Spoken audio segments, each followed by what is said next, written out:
Bonjour à toutes et à tous, chronique pour la radio CNO, nous sommes la semaine du 29 avril 2024.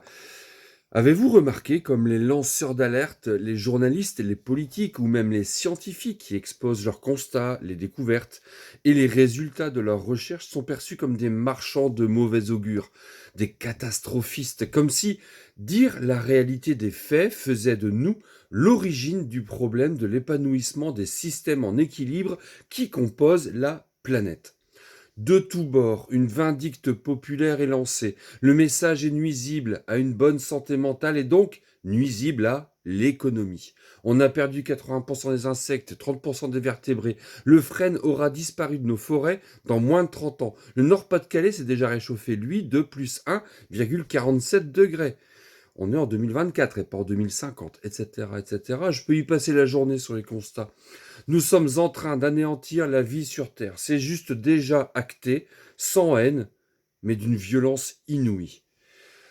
On est dans le pur délire, dans l'hypnose collective, activée par nos biais cognitifs. Vous savez, nos mécanismes de pensée qui sont censés nous autoprotéger, parfois en nous convainquant que nous sommes dans le vrai, parce que sinon, ça serait interdit. On ne le fabriquerait pas, ou pire encore, puisqu'on a toujours fait comme cela. Arthur Keller, ingénieur du traitement de l'information, systémicien, prend cet exemple. On est à un moment de l'humanité où notre oncologue, le cancérologue, nous annonce qu'on a un cancer généralisé. Et nous, eh bien, on lui demande si on peut finir la dernière clope du paquet. Selon lui, nous devons anticiper la chute pour pouvoir atterrir et éviter de nous écraser. Pablo Servigne parle, lui, d'une voiture lancée à toute vitesse dans une descente, sans frein et sans pneus. Les tentatives de manœuvre d'évitement deviennent sans effet, le crash est inévitable. Aurélien Barraud nous invite à réfléchir au sens de nos actions, parce qu'il s'agit, selon lui, d'une question philosophique, ontologique. À quoi cela sert-il de fabriquer un bulldozer en matériaux recyclés, en fonctionnant à l'énergie solaire, si c'est pour toujours aller dégommer nos forêts? Tant que nous ne nommerons pardon, tant que nous nommerons croissance le fait de détruire des espaces gorgés de vie, nous n'aurons rien compris. Et c'est vrai que ce discours n'a pas la cote.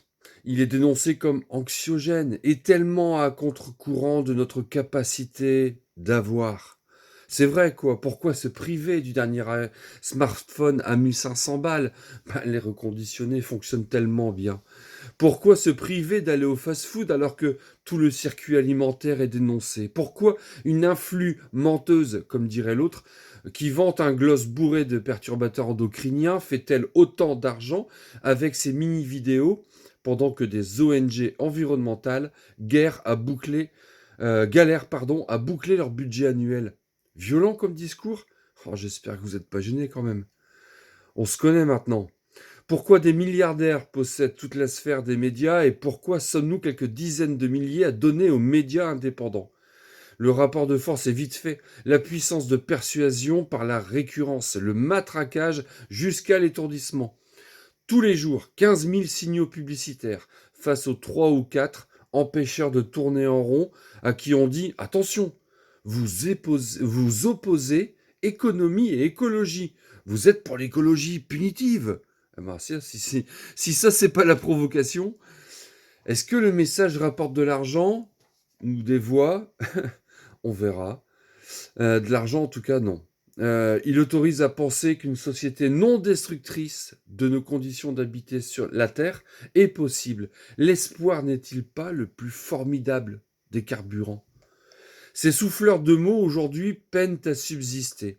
Ils sont épuisés à force de vendre des tartes et de laver des bagnoles et d'appeler au don aussi, accessoirement. Alors, si vous ne les connaissez pas encore, vous allez les adorer, ces pilules contre l'obscurantisme. Aidez-les, s'il vous plaît, à poursuivre leurs travaux. Ils sont Camille Etienne, Le Bon Pote, Monsieur Mondialisation, Reporter, Vert, Climax, Limite, Blast. Dépassons notre impuissance collective. Le média indépendant a besoin de nous pour faire que le bonheur de l'expérientiel, du vécu, du vrai et du naturel redevienne une idée neuve, optimiste et radicale. Les dons moyens sont à 5 € par mois.